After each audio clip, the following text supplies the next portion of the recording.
Bismillahirrahmanirrahim.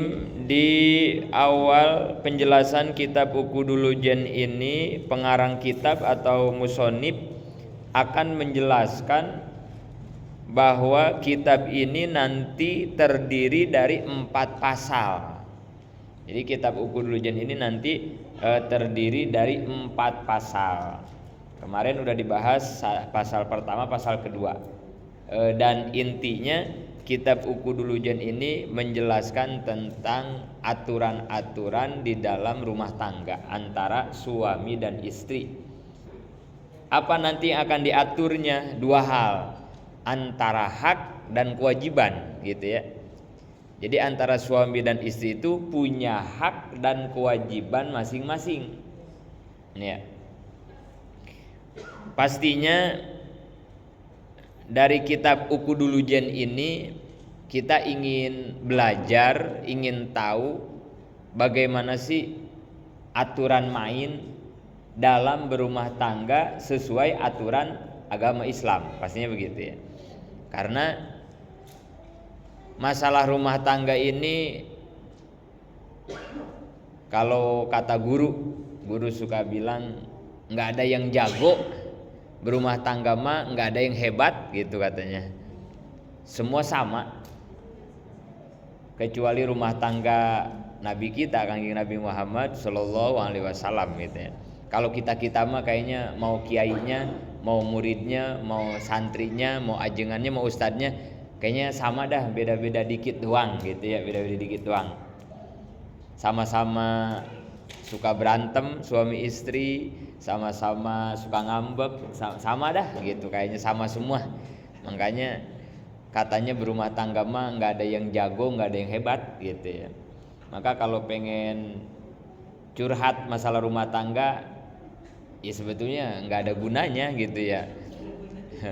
Kalau ibu-ibu mau curhat ke saya, pasti nanti sama gitu, masalahnya pasti sama gitu ya. Suami ibu curhat ke saya tentang istrinya, nanti pasti sama gitu ya, dengan yang saya alami maksudnya gitu. Karena pasti sama, masalah rumah tangga mah sama, nggak ada yang jago, nggak ada yang hebat. Dan fasenya juga sama, dari awal berumah tangga sampai 10 tahun, sampai 20 tahun, itu nanti sama semua itu.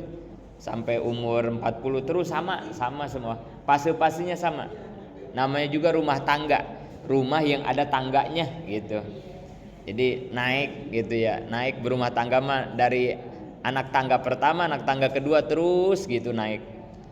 Ya walaupun sebetulnya Allah membuat satu syariat pernikahan itu, kalau di Quran ya, yang ayatnya sering kita dengar itu kalau di pernikahan, wa min ayatihi an khalaqalakum min anfusikum azwaja litaskunu ilaiha wa ja'ala bainakum mawaddatan warahmah inna fi zalika laayatil liqaumi yatafakkarun.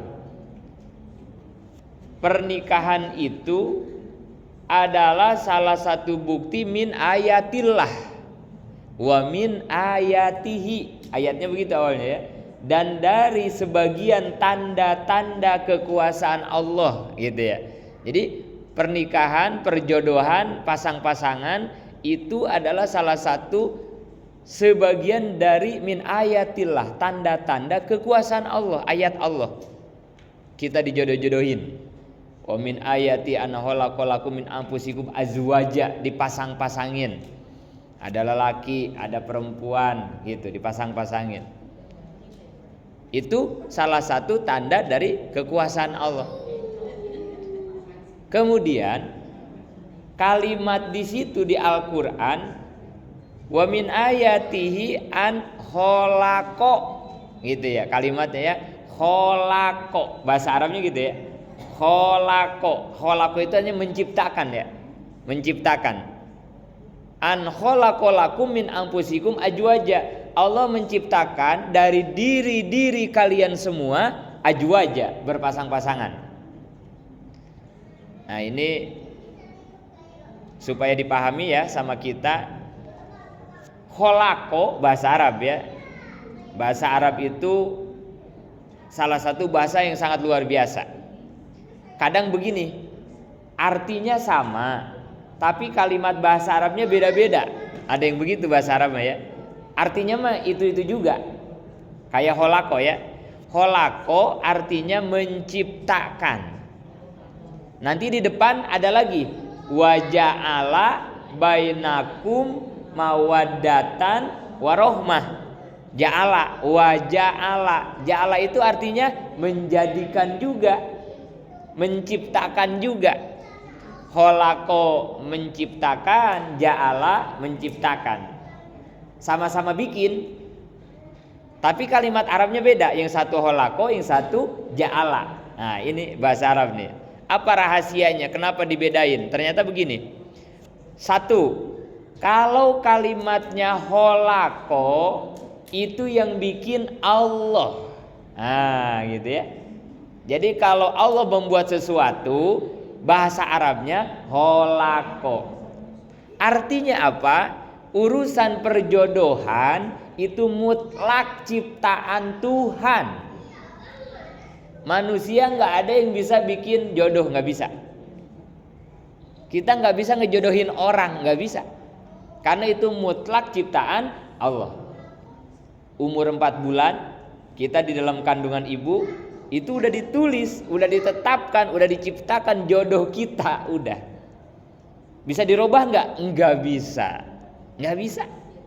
Makanya urusan jodoh mah udah diem aja, nggak usah nyari, nggak usah, udah diem aja. Ntar udah waktunya datang gitu. Kayak rezeki ya, kayak rezeki. Rezeki mah mau dicari, mau kagak dicari, mau tidur aja, mau begitu aja rezeki mah ya. Mau suami ibu berangkatnya jam 3 tahajud, pulangnya jam 10 malam. Kalau hari itu rezekinya 100.000, udah. Nggak bisa ditambah, nggak bisa dikurangin rezeki mah. Kayak jodoh pengennya mah anak nikah sama ustad, sama santri, sama kiai, pengen kita gitu ya, sampai nyari ke sini, nanya ke sini, ngusahain kemana-mana gitu ya. Emang kalau udah jodohnya kata Allah sama PNS, susah gitu, nggak bisa. Mau dijodohin sama temennya, sama siapa, nggak bisa ya.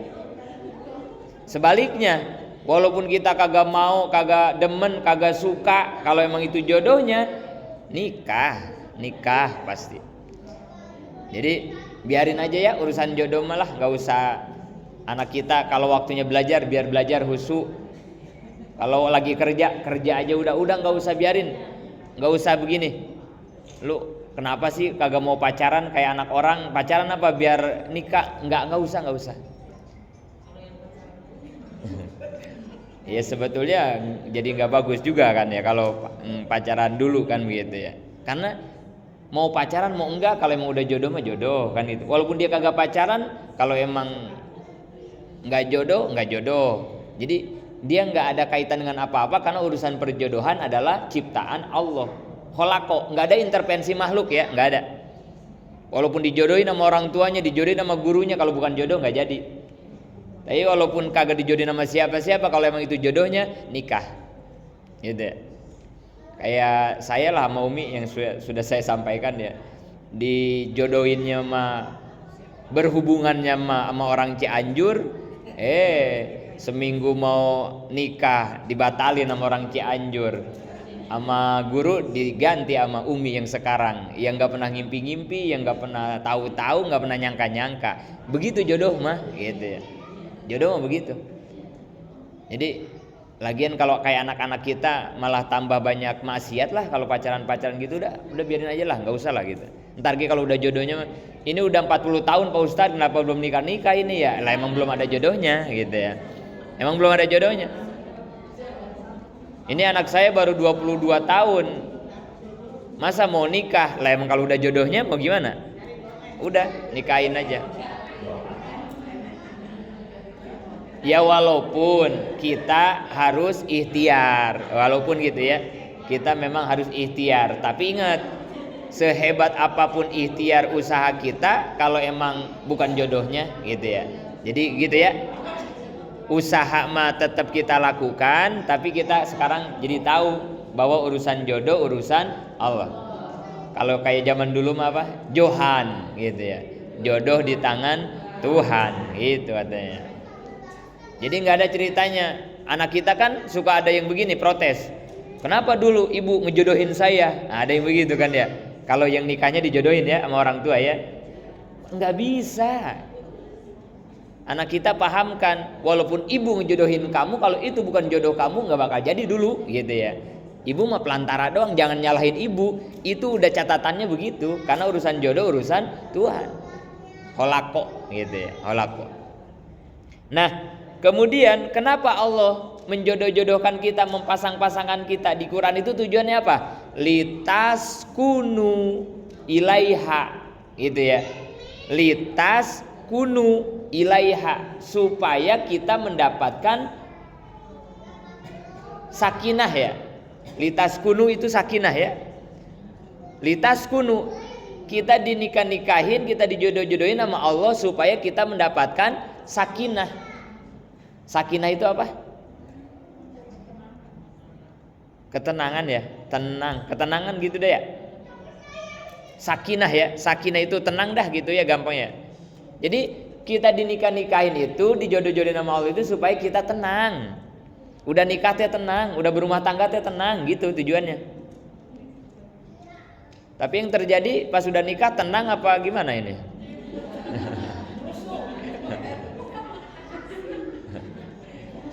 Jadi rusuh, jadi stres, jadi ngebatin, jadi berantem. Ini gimana ini? Nggak sesuai konsep ini. Konsep Qurannya kan nikah supaya tenang. Ini kenapa jadi malah masalah mulu ini ya? Kenapa ini?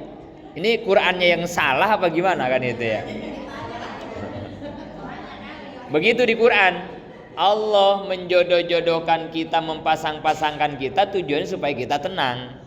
Begitu tujuannya itu supaya kita tenang. Nah, kenapa setelah nikah ada yang kagak tenang? Ada yang kagak dapat sakinah. Kenapa? Nah, ternyata lanjutan ayatnya wa ja'ala bainakum mawaddatan warohmah. Nah, itu ternyata rahasianya ya. Ini ayat sering didengar, ini juga mungkin sering dijelasin. Tapi mungkin ibu-ibunya ada yang mudeng, ada yang kagak mudeng kali gitu ya. Padahal ini ayat-ayat rahasia supaya kita mendapat ketenangan dalam rumah tangga padahal mah ya. Kenapa rumah tangga kita tidak sakinah, enggak tenang? Itu ayatnya.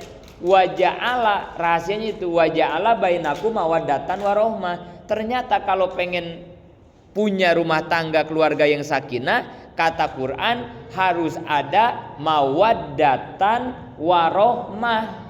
Ada mawaddah, ada rohmah. Ternyata begitu. Kalau pengen dapat sakinah, modalnya dua. Kudu punya mawaddah, kudu punya rohmah. Mawaddah itu apa? Dua ya, mawaddah warohmah. Apa artinya mawaddah warohmah? Kasih sayang. Kasih sayang ya. Ini udah jadi bahasa lumrah ya. Samawa gitu ya. Samawa, sakinah, mawaddah, warohmah kan begitu ya. Tapi kadang pemahamannya kita jadi nggak paham ya. Karena pemahamannya nggak paham, jadi nggak nyampe-nyampe ke samawa jadinya ya. Nggak nyampe-nyampe samawa rumah tangga kita mah ya. Nggak ada sakinah, mawaddah, warohmah. Pertama mawaddah, biasanya diartiinnya kasih sayang, biasanya begitu ya. Mawaddah itu tawadud, bahasa Arabnya ya, tawadud, mawaddah, tawadud. Tawadud itu apa ya? Mawaddah itu. Tawadud itu kan ada cinta, cinta ya. Cinta itu bahasa Arabnya mahabbah. Itu cinta ya. Ini bukan cinta. Mawaddah itu bukan cinta, karena cinta itu mahabbah, di atas cinta. Mawaddah itu di atas cinta. Cinta itu kan udah bagus, cinta itu udah keren. Nah ini ada lagi yang lebih keren lagi, lebih bagus, mawaddah namanya. Apa di atas cinta apa?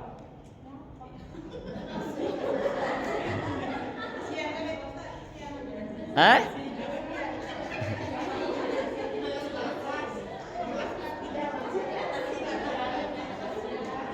Kalau cinta mahabbah, nah ini di atasnya. Mawaddah itu posisinya ya, levelnya ya, derajatnya ya, itu di atas cinta kalau mawaddah itu. Karena kalau cinta mah sayang. Bukan.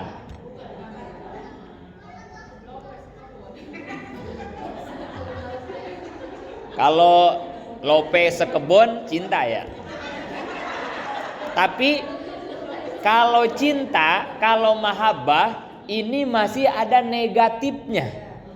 Kita kalau bicara cinta itu masih ada negatifnya, enggak semuanya positif cinta mah. Contoh kayak cinta dunia jelek, cinta jabatan jelek. Jadi masih ada negatif. Tapi kalau mawaddah enggak ada negatif-negatifnya, positif semua dia mah. Karena dia posisinya di atas cinta.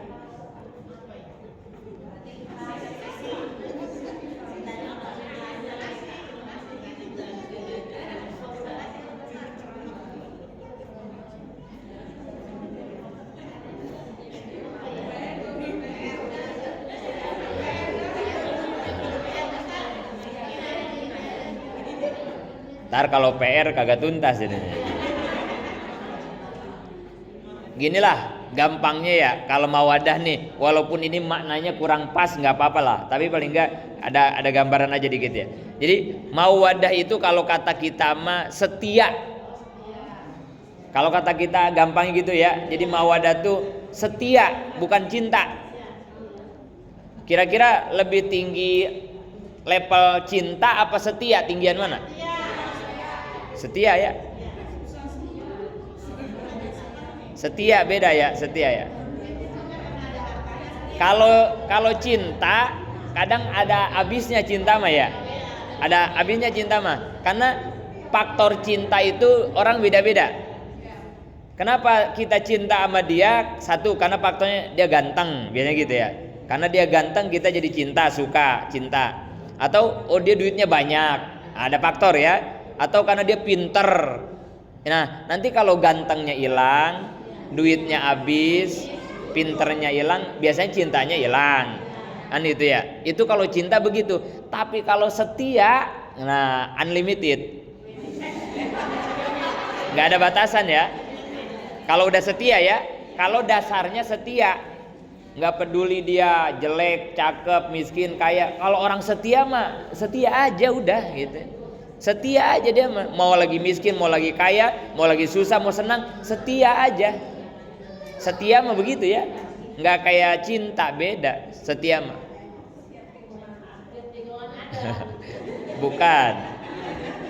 Bukan setiap tikungan ada. Coba, kenapa ada pelakor? Kenapa ada perselingkuhan? Kenapa ada pengkhianatan? Karena satu doang kan ya penyebabnya, penyakitnya. Karena tidak ada kesetiaan antara suami atau istrinya. Kalau suami istrinya setia, nggak ada tuh cerita pelakor, selingkuh, nggak ada. Kenapa terjadi yang kayak tadi, kurang setia, kurang mawaddah? Maka kata Quran, kalau kamu rumah tangganya pengen sakinah, kamu harus punya kesetiaan antara suami dan istri. Tanpa kesetiaan suami istri, nggak bakal ada sakinah.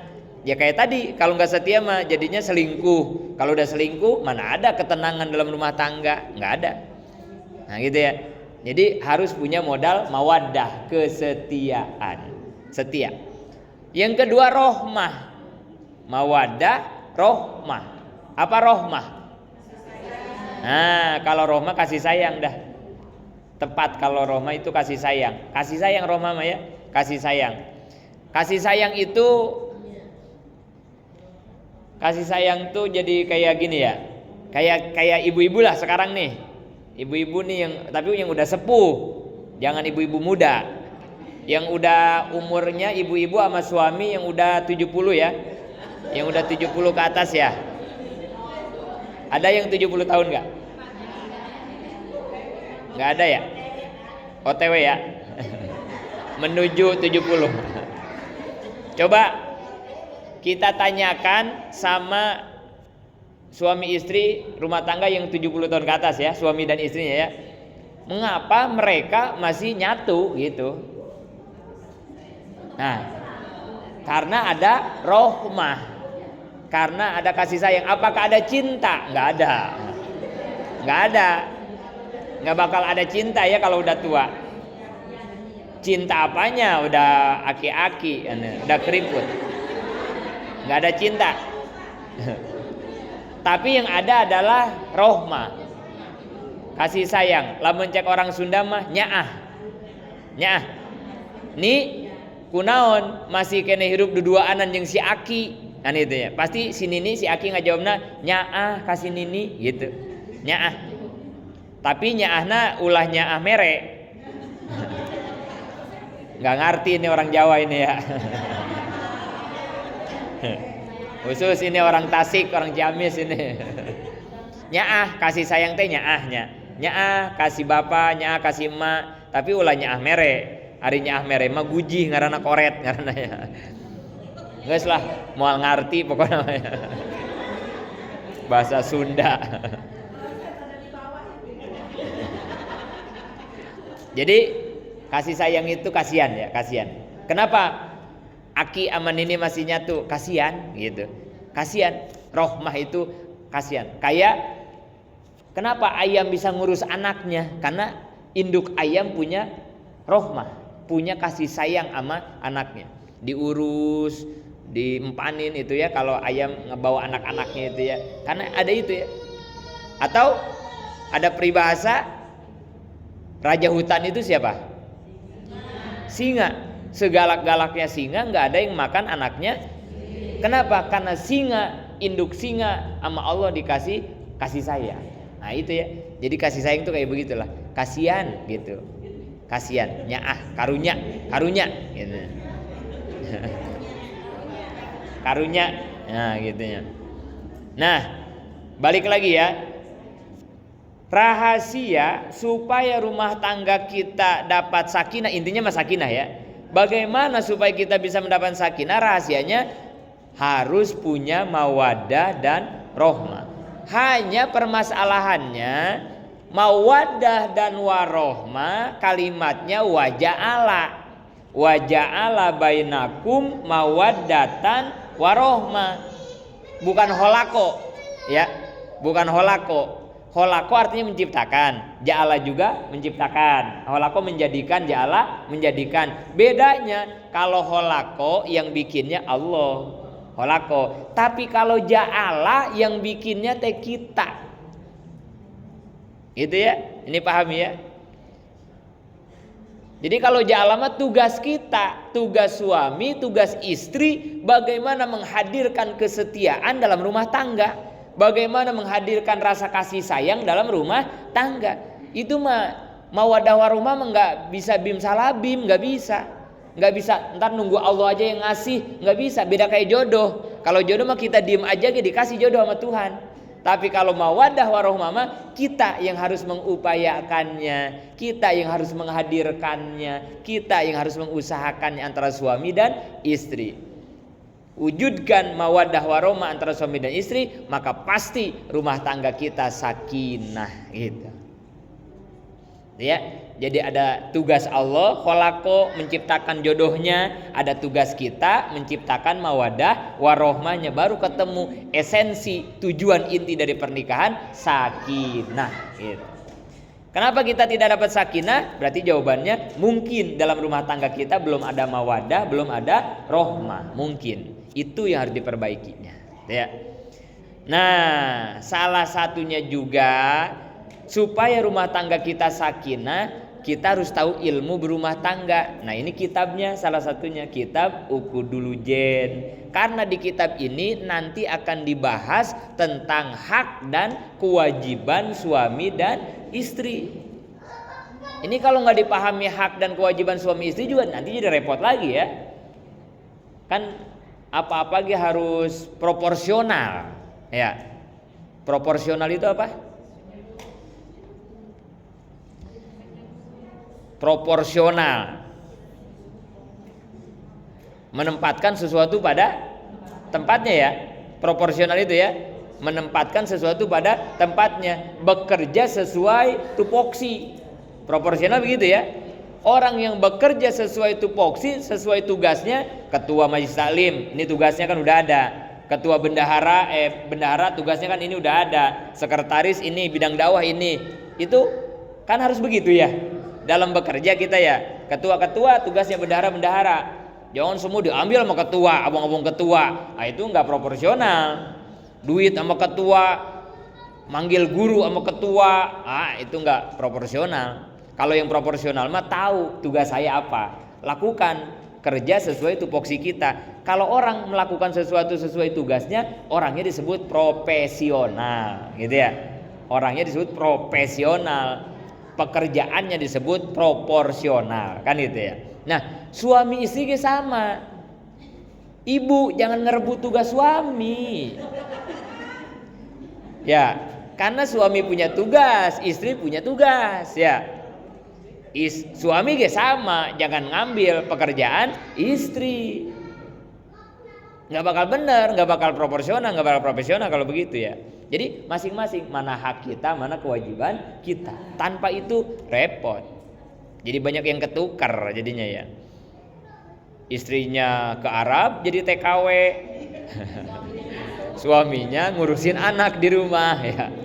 Maaf kalau ada maaf maksudnya gitu ya, bukannya salah ada perempuan nyari nafkah, itu juga mungkin karena pertimbangan biasanya ya.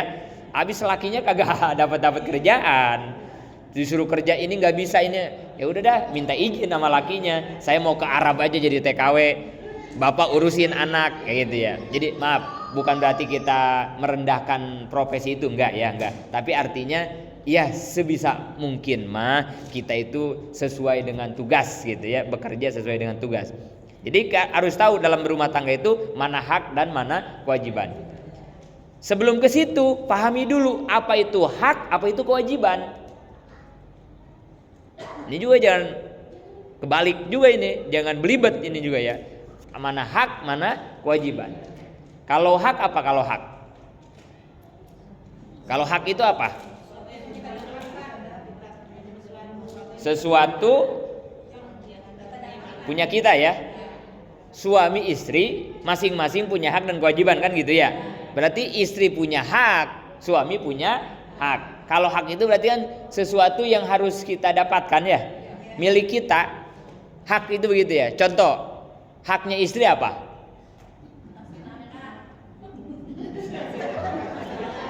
Hak istri, apa yang harus didapat oleh seorang istri apa? Nafkah, bukan ngasih nafkah, bukan. Jangan pakai ngasih, jangan. Nafkahnya doang. Hak istri adalah nafkah. Berarti istri harus dikasih nafkah. Nafkah ada dua, nafkah lahir, nafkah batin. Itu haknya ibu. Pinta harus, karena itu punya ibu, hak ibu, gitu ya. Haknya para istri.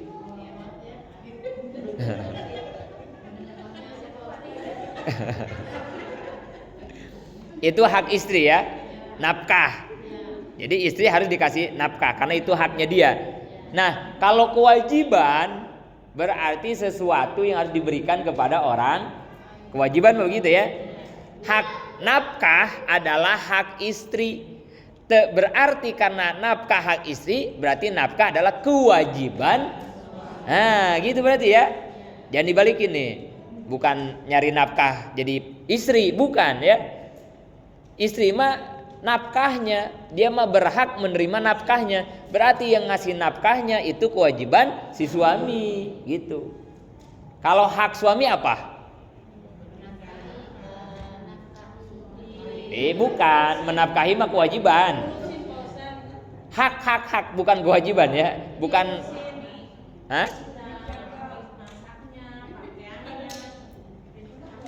Oh, diurusin pakaiannya. Ya, itu secara globalnya, secara rincinya banyak begitu ya.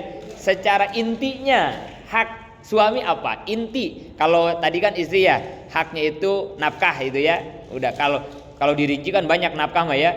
Duit apa sebanyak gitu ya. Ini kalau dirinci, tapi kita globalnya aja garis besarnya. Hak istri misalnya nafkah, kalau hak suami apa? Hah? Ya? Ditaati. Satu doang. Suami itu haknya ditaati. Itu hak, itu harus didapatkan oleh seorang suami. Berarti kewajiban, nah kalau ini hak suami ditaati, berarti kewajiban istri taat, nurut kepada, nah begitu kan ya. Nah ini nih, jangan ketukar ya. Jadi kalau itu menjadi haknya si suami, berarti menjadi kewajiban si istri. Kalau itu menjadi haknya si istri, berarti menjadi kewajibannya suami. Dan pada dasarnya istri itu nggak banyak, kewajibannya satu doang kan dia mah ya. Itu doang sebetulnya nggak banyak kan gitu ya. Taat doang.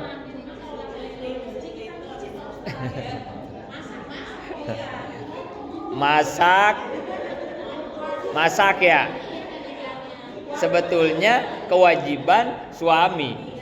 Ngurusin anak. Ini aslinya asli hukum ya. Kewajiban suami, nyari duit kewajiban suami, ngajarin anak kewajiban suami, ngepel kewajiban suami, nyuci, nyetrika, semuanya kewajiban suami. Istri mah nggak ada wajib-wajibnya masak, nggak ada. Karena istri mah cuma satu kewajibannya, taat doang, udah taat. Asal udah taat masuk surga, udah begitu doang udah. Segitu doang istri mah ya, gampang banget ya jadi perempuan mah ya.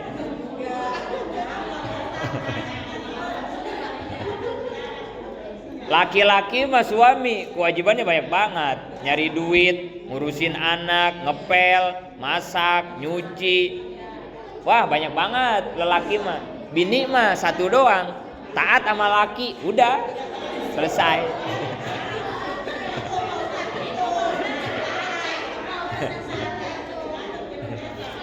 Kata laki nyuci, nyuci. Kata laki masak, masak. Kata laki urus anak, urus. Anak kudu taat ya. Begitu ya sebetulnya. Artinya begini. Kedudukan hukum pahami. Si suami kudu paham kedudukan hukum dalam rumah tangga. Istri kudu paham. Supaya apa? Pernah ada salah seorang. Nah, tapi udah jam 10 lah, udah ini ya. Udah kan sampai jam 10 kan ngajinya ya.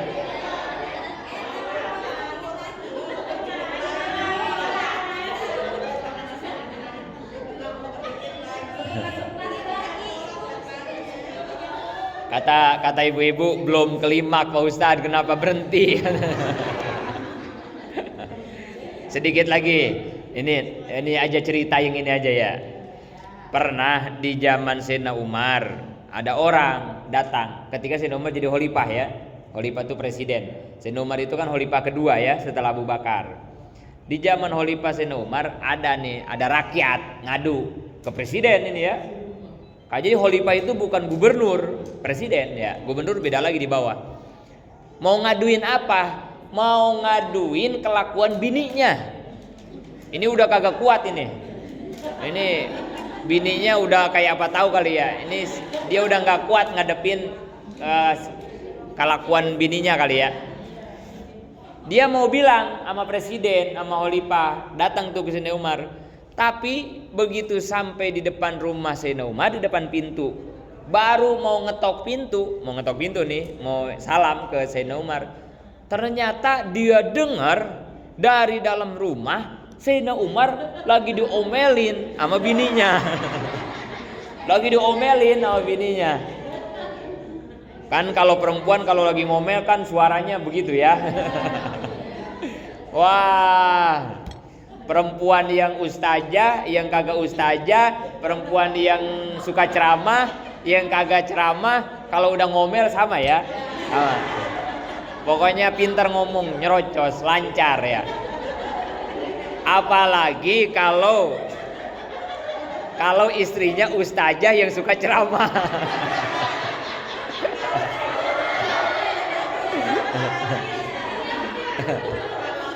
Aduh, curhat dong ma. Ini kenapa saya jadi curhat di sini? Yang bukan penceramah juga kalau lagi ngomel makan luar biasa ya, pintar. Apalagi kalau itu penceramah ya. Wah luar biasa udah, nggak bisa dihalangin ya. Sayyidina Umar lagi diomelin sama bininya, lagi diceramahin dengan suara tinggi. Dia mau ngetok pintu jadi kagak jadi.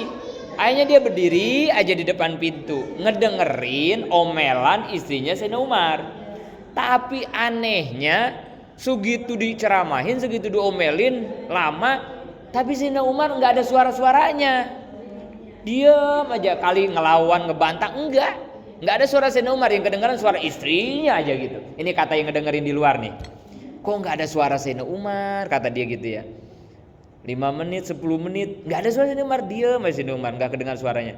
Nah dari situ dia jadi mikir, ya Allah malu amat saya, gitu kata dia. Saya yang rakyat biasa, orang biasa yang bukan siapa-siapa, baru sama bini digituin doang udah mau ngeluh gitu ya, udah mau curhat. Ini Sayyidina Umar seorang presiden, seorang khalifah, sama bininya digituin diem aja. Nah gitu.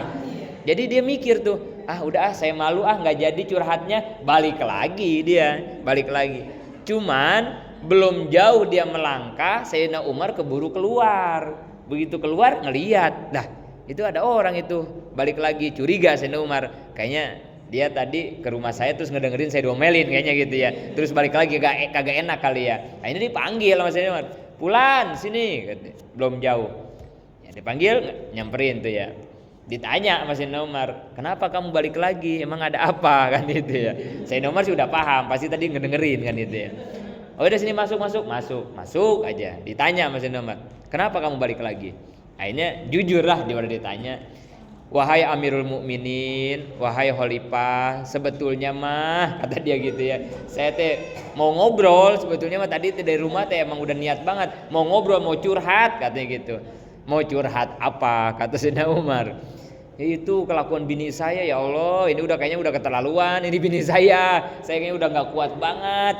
Tapi tadi pas saya mau ngetok pintu, saya ngedenger ternyata Khalifah Amirul Mukminin engkau lagi diomelin sama bini kan itu ya. Saya ngedenger banget itu dari belakang pintu, dari luar. Tapi yang saya aneh, kenapa kok engkau diem aja gitu, kata ini orang nih. Akhirnya saya jadi malu, saya pulang aja dah, kata dia gitu ya. Akhirnya tanggung, kata dia nih, saya udah tanggung dah di sini karena saya udah ditanya. Saya sekarang mau nanya, itu kenapa kok engkau ketika dicaci maki diomelin sama bini diem aja gitu. Apa jawaban Sayyidina Umar? Fulan, tahu nggak engkau bagaimana peran istrimu terhadap kamu selaku suami? Tahukah engkau kewajiban ngurus anak siapa? Kewajiban nyuci siapa? Kewajiban masak siapa? Ngedidik semua disebutin sama Sayyidina Umar. Nyari duit siapa? Kan itu semua kewajiban kita para suami. Tapi walaupun semua itu tanggung jawab kita, dan kalau kita kerjain kayaknya kita nggak bisa ya. Ya kerja yang ngurus anak, yang nganterin anak ke TK, ya nungguin nggak bisa kayaknya kita ya. Suami nggak bakal bisa begitu. Tapi ketika kita suruh istri kita untuk ngebantu ngeringanin tugas kita, kan istri kita semua pada mau dibantuin ya. Kita ngurusin anak kita semua kan diurusin sama bini-bini kan begitu ya. Bayangkan kamu sudah hutang jasa berapa kepada istrimu. Kalau istrimu cuma ngomel-ngomel gitu doang, ngapain, udah nggak kenapa-napa, katanya dengerin aja, kata Sayyidina Umar. Toh jasa istri itu lebih banyak dibandingkan dengan ngomelnya. Lagian emang istri sejago-jagonya ngomel, walaupun istrinya ustazah suka ceramah, berapa jam sih? Kan gitu ya. Ya, ibu-ibu kalau lagi ngomel sama laki, ada yang kuat 3 jam ngomel? Nggak ada. Emang kagak pegel ngomel kita kan ya? Emang ngomong kagak pegel, apalagi kalau kencang, capek. Makanya ya saya make ilmu itu juga gitu ya. Ntar kalau Umi ngaji ya, ntar tanya kata Abi gitu ya. Itu Umi kalau lagi bukan ngomel, Umi mah ceramah ya, ceramah. Kalau ibu-ibu kan ngomel ya. Kalau Umi kan ustazah, ceramah, beliau ceramah ya. Jadi kalau Umi lagi nyeramahin saya di kamar berdua. Dan ingat ya ibu-ibu, kalau kita lagi berantem atau apa, ini jangan suka di depan anak ya. Ingetin. Dan saya pakai banget itu. Pokoknya kalau kita mau ini, kalau nggak ada anak di kamar berdua misalnya gitu ya, ayo udah kita ceramah gitu ya. Atau kalau ada anak, biasanya Umi suka ngajak, Bi antar kemana gitu. Nanti di mobil kita jadi ceramahnya dua-duaan di mobil gitu. Jadi jangan suka di depan anak ya, jangan suka di depan anak. Saya pakai ilmu itu. Pokoknya Umi kalau lagi ceramah nih sama saya ya, saya punya salah apa aja lah gitu ya, atau ada sesuatu yang Umi kagak suka, dia ceramah nih, udah saya diem aja pokoknya. Ntar kalau kagak percaya tanya sama Umi ya nanti. Bener nggak? Takut saya ngebohong, mengada-ada gitu ya. Asli, saya diem aja. Saking diemnya saya ya, sampai kata Umi, jangan diem aja Bi, jawab dong, jawab gitu, sampai gitu. Kalau Umi udah ngomong begitu, baru saya jawab gitu. Tapi kalau Umi emang pengen didengerin doang, saya dengerin aja gitu ya. Mau 2 jam, nggak pokoknya. Saya nggak pernah pergi kalau Umi nggak pergi, nggak pernah saya ya. Jadi saya diam aja di kamar berdua-dua. Kalau Umi udah capek terus Umi pergi gitu ya, ya udah berarti kan udah beres ceramahnya gitu. Ya artinya nggak pernah ninggalin Umi lagi ceramah. Udah enggak saya. Pokoknya saya masih dengerin aja gitu ya, dengerin. Karena kan banyak ilmu kan ya, banyak ilmu, banyak nasihat kan gitu ya. Asli, pokoknya didengerin aja. Nah begitu gitu ya. Karena apa sih? Karena utang jasa kita ke istri kan banyak banget gitu ya. Utang jasa. Kalau nggak dibantuin istri, wah capek kita ya, capek kan gitu ya. Makanya ya udah kata Sayyidina Umar, kenapa kamu harus benci kepada istri kamu? Padahal kamu sudah banyak ditolong sama istri kamu. Jadi ya udah dengerin aja, nggak apa-apa. Nah gitu ya. Artinya apa? Kembali kepada yang tadi, ternyata ada hak, ada kewajiban antara suami istri, dan ternyata haknya suami mah cuman satu doang, atau kewajiban istri mah ternyata cuman satu, taat doang. Yang selebihnya mah itu menjadi kewajiban para suami. Nah, di kitab inilah nanti akan dibahas satu persatu mana saja yang menjadi hak suami, hak istri, kewajiban suami dan kewajiban istri. Sampai di situ mudah-mudahan manfaat, amin ya Allah ya rabbal alamin.